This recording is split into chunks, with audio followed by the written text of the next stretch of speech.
누가복음의 저자 누가는 로마의 통치자 옥타비아누스 아시죠? 아우구스투스입니다. 일종의 아구스도 황제라고 하죠. 이 사람이 공포한 한 가지 정책을 언급을 하는데 호적 등록 정책이다. 출생지에 가서 호적을 하라 라는 거죠. 우리도 출생 신고를 해야 주민등록 번호가 부여되어지고 우리는 대한민국 시민권을 가지고 사는 거예요. 그렇게 이제 절차가 간단하지만 그 주민등록 번호가 부여된다는 것이 대한민국에서는 모든 혜택을 볼 수 있는 출발점이다. 마치 미국의 영주권, 시민권을 얻는 단계가 있는 것처럼 이렇게 자기가 출생지에 가서 호적을 하라라는 거죠. 목적은 세금을 걷기 위해서이다. 자, 이렇게 로마 제국의 안정을 유지하기 위해서는 지금도 그랬지만 그때도 마찬가지예요. 나라가 누가 강했냐? 두 가지입니다. 경제력, 군사력이죠. 이렇게 세금 징수를 위한 로마 황제의 칙령은 결과적으로 메시아가 다윗의 동네에서 탄생하는 결과를 가져왔다는 것입니다. 참 놀라웠지요. 또 세금 걷는 거야? 이렇게 어려운데 로마가 그 지배를 하고 있었으니까 다 걷어서 로마에 바치는 거잖아요. 먹고 살기 힘든데 왜 또 세금을 걷는다는 거야? 무슨 또 호적을 하라는 거야? 그런데 로마 황제가 그 정책을 쓰는데 하나님은 요셉과 마리아를 갈릴리에서 베들레헴으로 옮겨서 미가서 5장 2절에 나오는 메시아가 베들레헴에서 탄생할 것이라는 것을 성취하기 위해서 로마 황제가 명령한 인구세 정책을 하나님이 쓰시고 있다라는 사실이죠. 내가 불쾌한 일, 내가 힘든 일, 짜증나는 일, 고통스러운 일들을 통해서 하나님은 또 어떤 일을 하실지를 우리는 볼 수 있어야 된다. 선하신 하나님, 좋으신 하나님은 항상 우리에게 결과를 좋은 걸 주시기 위함이다라는 사실을 잊어서는 안 된다라는 사실입니다. 좋으신 분은 좋게 해주시는 분입니다. 여러분, 좋으신 분은 좋은 결과를 주시기 위해서 그 상황을 허락하시고 그 섭리 가운데 우리를 인도하신다라는 사실이죠. 할렐루야. 그래서 이 갈릴리 나사렛에서 살던 이 요셉은 다윗 가문의 자손이잖아요. 그래서 다윗의 동네에 바로 베들레헴으로 갑니다. 이 갈릴리 나사렛에서 베들레헴까지는 거리가 어느 정도 되느냐? 145km. 당시에 걸어가면 4일이 걸렸다고 합니다. 임신 상태이기 때문에 쉽지는 않아요.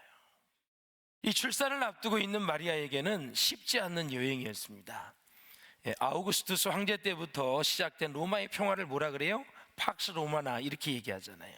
이 시기에 하나님은 평화의 왕 예수님이 태어나게 하셨다. 사실 호적 등록을 할 사람은 누구냐면 당시에 남자만 하면 돼요. 요셉입니다. 마리아가 그곳까지 갈 필요는 없었어요. 이것은 무엇을 얘기하냐면 마리아의 동행에 마리아가 요셉을 따라간 것은 다른 하나님의 목적이 있었다라는 사실이에요. 가브리엘 천사가 예고합니다. 태어날 아기 예수님이 다윗의 왕위를 계승할 것이다. 네. 그리고 그 탄생지가 베들레헴일 것이라는 예언이 미가서 5장 2절에 나와 있죠. 또 마리아가 함께한 이유가 있어요. 원래 여자들에게 인구세를 매기지 않았던 애국과는 달리 주 6세기경에 유대가 수리아와 병합된 이후에 여자들도 12세 이상이 되면 인구세를 내야 했다라는 거죠.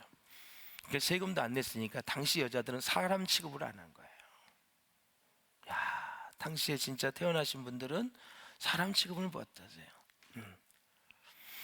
산딸이 되어 이제 아이가 태어나려고 할 때 상황은 너무 좋지 않았어요. 여관에 묵으려고 했지만 많은 사람들 때문에 숙소를 구할 수가 없었어요. 가까스로 방 대신에 가축을 두는 외양간에 머물도록 허락을 얻었다. 지상에서 가장 높은 자리에 있는 황제가 호적을 명령을 했을 때 지극히 평화의 왕으로 오신 그 예수님은 땅에서 가장 낮은 자리인 구유에 누우셨다. 가죽의 여물통을 여러분 아시죠? 예. 이 소가 굉장히 크면 여물통이 커요. 이렇게 나무를 다 파가지고 여물통을 만들잖아요. 작은 거는 조그마해요. 예. 소죽을 써서 거기다 갖다 주면은 소가 맛있게 그걸 먹어요. 여물통 안에 지금 예수님이 누워 있다라는 거죠. 우리 하나님은 왜 여물통 구유 안에 예수님이 태어나게 하셨을까? 다 하나님의 의도가 있다라는 사실이죠. 가장 휘황찬란한 하룻밤에 7천만 원 1억이 되는 그 집 호텔에 태어나게 하지 아니하시고, 그분은 왕이니까 만유의 주가 되시니까 태어나도 누가 말할 사람이 없어요. 그런데 왜 구유 안에 누우셨을까? 지극한 하나님의 겸손을 보여주는데 하나님의 의도가 있다라는 사실이고, 조금 이따 이제 설교를 들어보시면 그걸 알 수가 있어요. 자, 여러분, 지극히 높으신 하나님이 빌립보서 2장 7절의 말씀처럼 종의 형체로 가장 낮은 곳에 오셨다. 이 예수님의 이 탄생 소식을 가장 먼저 전해들은 사람은 누구일까요? 바로 밤에 양떼를 지키던 목자들이었다. 가축을 지키던 이들의 낮은 신분, 그리고 이 아기 예수님이 가축의 여물통에 누워 계신 사실이 서로 연결이 됩니다. 하나님은 어떤 사건을 허락하실 때, 어떤 사람을 쓰시고 그 사람을 또 귀하게 사용하실 때 반드시 의도가 있어요. 의도. 예. 그래서 이 성탄의 메시지가 왕이나 대제사장에게는 임하지 않았다. 가장 천하게 여겼던 지금 목자들, 진짜 몸에서 냄새가 많이 나는 사람들입니다. 그리 만왕의 왕인 예수님이 말구유에 오셨다. 그래서 이 성탄의 메시지는 로마 황제도 이 소식을 듣지 못했다. 뿐만 아니라 유대인의 왕을 자처하는 헤롯 왕도 이 일을 미처 몰랐습니다. 동방에서 온 이름 모를 박사들의 이야기를 듣고 놀라서 이 헤롯 왕은 엉뚱한 짓을 하고 바로 이 아이를 죽이라 그랬지요. 중요한 것은 성전의 총책임자인 대제사장도 아예 등장을 하지 않는다. 등장을 하지 않아요, 여러분. 사실 정상적인 상황이라면 제일 먼저 알았어야 될 인물이 누구냐면 대제사장입니다. 이 특별한 기쁨의 소식은 밤에 일하고 있던 목자들에게 임했다.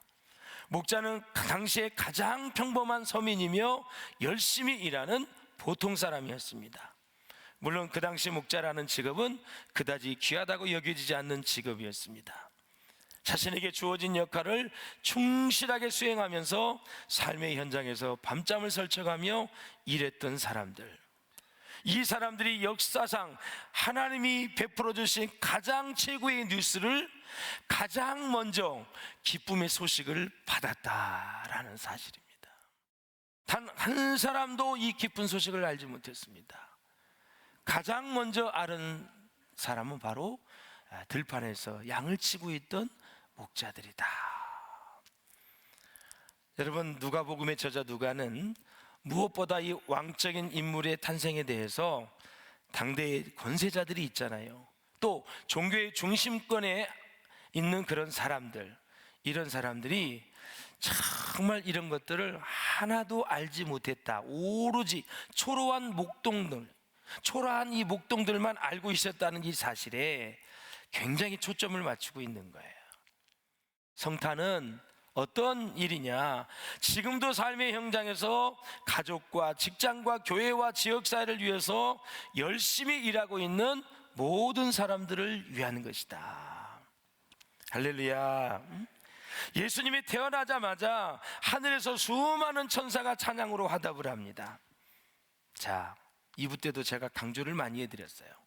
이것을 이해하려면 오늘 계속해서 보고 있는 요한계시록을 보셔야 됩니다. 천상의 예배를 보셨지요?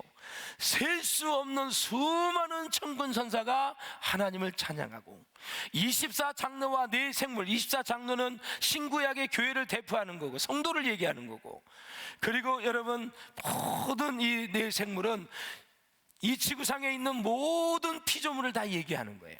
그러니까 천군, 천사, 구원받은 성도들, 모든 피조물들이 누구를 경배해요? 예수 그리스도를 경배하며 찬양하는 거예요. 14만 4천 명인데 이름을 셀 수가 없는 그러한 어마어마한 무리가 천상에서 예수님을 찬양하고 있어요. 계시록에서 다시 누가복음으로 오십시오. 그러면 그 경배를 받는 분이 누구냐? 아기 예수로 오신 분이다라는 사실이에요. 그래서 계시록에 대해서 은혜를 받고 그것이 믿어지면 이 다시 누가복음으로 와서 예수님의 탄생을 보면 경배를 안 할 수가 없는 거죠. 잠시 잠깐 가슴이 설레이는 정도가 아니라 꿇어 엎드려 경배할 지금 성탄절이다. 그래서 그 경배할 사람이 누구냐? 목동들이었었는데 그 사람들이 제일 먼저 여러분 아기 예수를 볼 수 있었고 목격할 수 있었다. 이것이 큰 축복입니다, 여러분. 할렐루야. 그럼 어떤 사람 그래? 난 그거 안 봐도 돼요. 그냥 무슨 상관이에요? 먹고 살면 되지.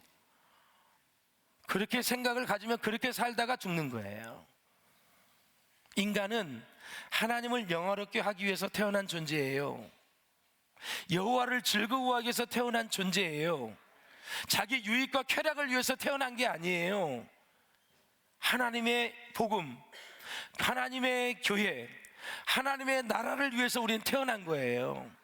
이걸 목적을 잊어버리시면 안 돼요. 교회를 유익하게 만들어야 되고 하나님 나라를 확장시켜야 되고 복음이 복음되게 할 수 있도록 우리가 그 거룩한 사명을 감당해야 된다라는 거죠. 그래서 지금 우리가 살고 있는 이 시대에 그러면 어떻게 맞이해야 되느냐? 그 시대하고 이 시대가 이렇게 다른데 그 시대보다 이렇게 잘 살고 이렇게 환경이 좋고 아니 지금 말구에서 소주구 써가지고 그 짐승에게 주는 사람 몇 사람이나 돼요. 여기 특별하게 자기가 축산업을 하지 않는 이상은 그때보다 수십 배 수백 배 잘 살고 있어요. 그러면 누구를 위한 성탄절이에요? 부자로 살아도 권력이 있고 명예가 있다 할지라도 우리가 부유함이 있다 할지라도 우리의 마음이 예수님으로 가득 채워질 수 있어야 된다라는 거예요. 그러니까 내 안에 있는 영에 내 마음에 예수님이 오셔서 채우셔야 될 그 부분을 여러분 잘 마련할 수 있기를 주의 이름으로 축원합니다. 참 우리가 이제 이 성탄절을 맞이하면서 수많은 말씀이 있고 여러 가지 메시지가 있지만 진정 겸손은 바로 사랑하는 것이다 라는 것이죠. 사랑하는 여러분, 한 해 동안 여러분 신앙생활 하시고 또 직장과 사업장, 학교에서 또 이제 사회에서 이렇게 보내실 때 마음이 참 힘들었던 부분들 오늘 이 시간 주님 앞에 내려놓으시고 주님의 십자가를 다시 묵상하고 예수님이 이 땅에 오신 목적을 우리가 생각해 보면서 정말 사랑하는 마음으로 바뀌어질 수 있기를 주의 이름으로 축복을 드립니다. 그래서 성령 안에서 연합을 해서 하나님께 영광을 돌리시기를 바라고 여러분이 미워하는 사람에게 싫어하는 사람에게 노예가 되지 마시고 매이지 마시고 자유할 수 있기를 주의 이름으로 축원합니다. 자, 10절을 한번 읽어보세요. 10절 시작. 천사가 이르되 무서워하지 말라. 보라 내가 온 백성에게 맺힐 큰 기쁨의 좋은 소식을 너희에게 전하노라. 천사가 목동들에게 얘기한 거예요. 온 백성에게 미칠 큰 기쁨, 이거보다 더 큰 기쁨이 없다 이거예요. 인류 역사에서 최고 기쁜 소식이에요. 이 기쁜 소식, 이게 바로 아기 예수가 태어나서 우리를 위해 죽으시고 또 우리를 위해서 부활하시고 승천하시고 다시 오실 그 예수님, 우리 죄를 위해서 대신 죽어주시는 이 사건이 인류에서 최고 큰 기쁨의 소식이다.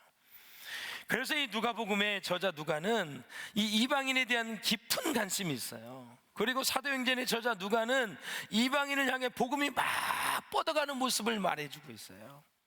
그러므로 사랑하는 여러분, 우리가 이 구원은 온 세상 모든 민족을 위한 구원이기 때문에 이 이방인에 대한 깊은 관심을 가지고 그들도 구원을 받아야 된다는 사실이죠. 구원의 영역과 대상이 넓어지고 있다, 끝이 없다라는 사실이죠. 그렇다면 그 마음을 우리가 가져야 된다. 이 사람은 이래서 좋고 이 사람은 이래서 싫은 거, 이렇게 하면 안 된다. 예수 믿는 사람은 다 포용하고 감사할 수 있는 은혜와 지혜와 능력이 우리 가운데 있어야 된다. 결국 사도행전에 보면은 이것은 그냥 이루어지지 않지요. 오순절 마가의 다락방 이후에 이루어졌습니다, 여러분. 결국 성령 충만해야, 하나님의 영이 충만해야 가능하다는 것을 보여주는 거죠. 안 됩니다. 제가 보장합니다. 성령 충만하지 않고는 절대 제가 말씀드린 이 사랑을 이룰 수가 없습니다. 왜? 성령의 열매가 사랑이기 때문에 그렇습니다. 할렐루야. 예? 비구름이 치고 바람이 불면 비가 오는지요. 딱 따뜻해지고 그러면 너희가 천기는 분별할 줄 알면서 왜 영적인 분별력은 없느냐 말씀하시는 거죠. 결국 성령의 열매가 사랑이기 때문에 결국 성령이 충만해야 이 성탄절은 의미가 있다라는 사실이에요. 여러분에게 성령의 기름 부으심이 충만하시기를 주의 이름으로 축원합니다. 할렐루야. 자, 본문에서 복음의 내용은 구주의 탄생인데, 자, 11절에 보면 예수님의 정체성을 세 가지로 볼 수 있어요. 시작. 오늘 다윗의 동네에 너희를 위하여 구주가 나셨으니 그리스도 주시니라. 아멘. 자, 보세요. 구세주는 뭐냐면 소테르라는 단어예요. 헬라어로. 바로 그리스도 메시아가 그리스도고 그리스도가 메시아죠. 기름 부음을 받은 자예요. 그러니까 하나님이 베푸실 구원의 사명을 가지고 태어난 소명자다라는 뜻을 가지고 있어요, 구세주가. 그 다음에 주님이라는 퀴리오스라는 단어가 있어요. 이 단어는 하나님을 가리키는 표현이에요, 하나님을. 그리고 또 한 가지 뭐가 나와요, 여러분? 아기 예수님, 이제 주님이 나오잖아요. 이렇게 한 구절에 세 단어가 나오는 건 이 구절밖에 없어요.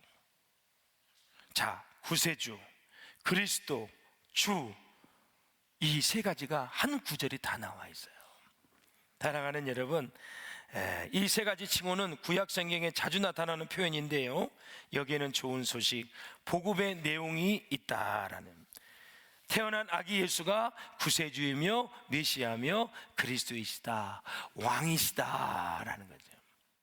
그래서 이 평화는 하나님과 사람 사이의 화목한 관계를 의미하는데, 누가는 이 수많은 천군 천사들이 하나님을 찬양하는 장엄하는 아름다운 그런 모습을 우리에게 보여주고 있는데, 모든 피조물은 그래서 하나님의 영광을 찬양해야 된다라는 거예요. 지금 이 꽃꽂이 돼 있죠. 이게 살아있는 거예요, 저 꽃은. 자, 살아있는 모든 생물과 동물과 이 인간 모든 사람들은 여호와 하나님을 찬양하는 이 절기가 성탄절이에요, 여러분. 할렐루야. 14절에 보면 지극히 높은 곳에서는 하나님께 영광이요 땅에서는 하나님이 기뻐하시는 사람들 중에 평화로다 그랬습니다.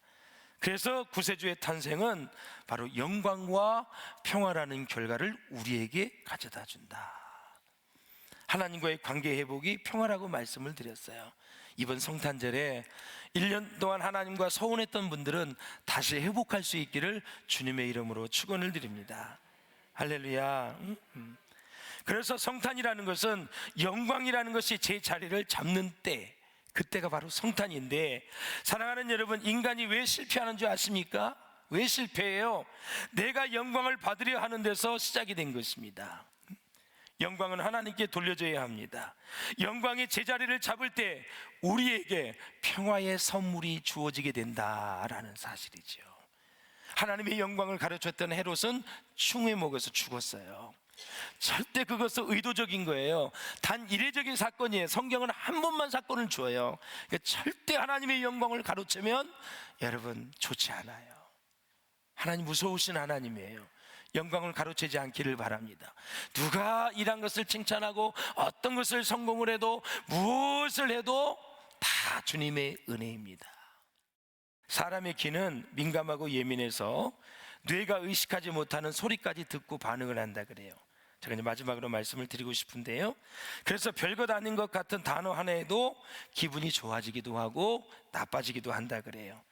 대체로 이제 기분이 좋아지는 단어나 말은 밝게 발음되는 소리입니다. 예를 들어서 여러분이 높은 산 정상에서 이제 산에 등반을 했어요. 정상에 올라갔어요. 그러면 대부분 뭘 하지요? 두 글자? 야호! 이렇게 해요. 이게 무슨 소리일까? 슬픔의 소리일까요? 짜증나는 소리일까요? 아니죠. 기쁜 거죠. 뷰를 보니까 너무 멋있어. 공기도 좋고 바람이 솔솔 들어오고 세상에 산에 구름이 막 그냥 걸려있고 이루 말할 수 없어서 예뻐요. 아름다워요. 야호 소리를 질러요.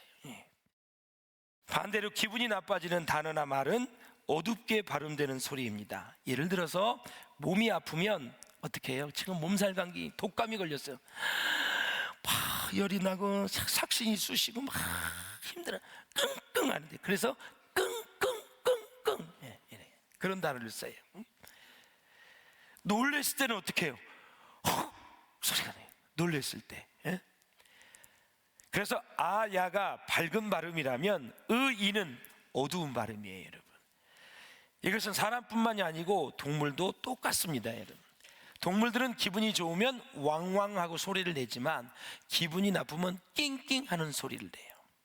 사람이나 동물뿐만 아니라 기계도 마찬가지입니다. 자동차의 성능이 좋을 때는 푸앙 하고 그냥 차가 쫙 나가요. 그런데 붓브레이크를 밟거나 고장이 나면 붓브레이크를 밟으면 끽 소리가 나요. 소리가 아주 듣기 싫어요. 그래서 언어 구조학상 뇌에 가장 좋은 알파 파장을 주는 두 단어가 있는데 할렐루야와 여호와다라는 거예요. 이 두 단어가 뇌에 가장 알파 파장을 많이 준대요. 그러니까 기분이 나쁜 사람이 만났을 때 할렐루야 하는 거 봤어요? 밝을 때 할렐루야 아자로 시작하죠. 여호와, 이 두 단어가 우리 뇌장의 파장에 가장 좋다는 거예요. 이게 만나면 할렐루야 집사님, 장로님, 권사님, 성도님 반갑습니다, 할렐루야, 이게 그 사람에게 엄청나게 또 좋은 영향을 주는 거예요. 건강하게. 여호와라는 단어는 당연히 야훼, 지저스, 야소, 예수를 가리키는 단어이죠. 모두 밝게 발음되는 단어입니다. 소리를 낼 때도 좋고 그 소리를 들을 때도 좋아요. 마음에 알 수 없는 후련함이 있고 평화가 생긴다라는 거죠. 그래서 평소에 할렐루야, 뭐 이런 여호와라는 단어를 많이 쓰면 쓸수록, 예수라는 단어를 많이 쓰면 평화가 넘치고 기쁨이 차고 넘친다라는 거죠. 그래서 진정한 평화는 사람이 하나님께 영광을 돌리고 자기의 위치에 설 때 찾아온다. 한번 읽어보겠습니다. 인간에게 한번 띄워주세요. 시작. 인간에게 평화가 없는 이유는 하나님과 인간의 관계가 깨졌기 때문입니다. 그래서 예수님은 영광과 평화의 제자리를 잡아주시는 분이다. 한번 옆 사람을 축복하세요. 할렐루야 해보세요. 여호와 하나님을 사랑합니다. 자, 표현도 보세요. 사랑합니다. 아자가 들어가요. 좋아합니다. 이 말을 들을 때 짜증낼 사람 없어요. 계속 사랑합니다, 좋아합니다, 축복합니다. 경연하게 좋은 거예요. 이거 하지 마세요. 하루를 살아도 아주 기쁘게 직장 생활해도 밝은 사람을 좋아하지 막 우구지상하는 사람 좋아하지 않아요. 여러분, 상사한테 여러분 이쁨 받으려면 늘 밝은 모습으로, 좀 힘들어도 밝은 모습으로. 기독교인이면 좀 달라야 될 거 아니에요. 막 눈비가 왔어요. 막 그냥 미끄럽고 난리예요. 그러면요, 그래도 큰 사고 안 나고 왔어요, 감사합니다, 아유 막 하면서 그냥 기쁘게 그 분위기를 이끌어 갈 수 있는 사람. 단답형이 제일 대화하기 힘든 거예요. 잘 지냈어? 응. 밥 먹었어? 응. 이런 사람은 참 곤란해요, 여러분. 상대방 피곤하게 만드는 거예요. 그러니까 그 자랑으로 여기지 말고 항상 무슨 말을 하면 예쁘게 반응을 할 줄 알아야 돼요. 옆 사람을 한번 부탁하세요. 단답형은 피합시다. 제가 이제 성도들하고 상담할 때도 제일 어려운 건 1시간 상담을 하는데 네 훈련받을 게 너무 많아요. 사람이 그냥 행복해지는 게 아니거든요. 예? 그래서 반응도 잘 하시고, 믿음의 반응 잘 하시고, 또 겸손하신 것, 사랑이라 그랬어요. 평화, 관계 회복이라 그랬어요. 예수 그리스도, 그분이 이 성탄절의 주인이 되시고, 그분과 다시 관계를 회복하셔서 일생일대의 최고의 성탄절이 될 수 있기를 주님의 이름으로 축원합니다.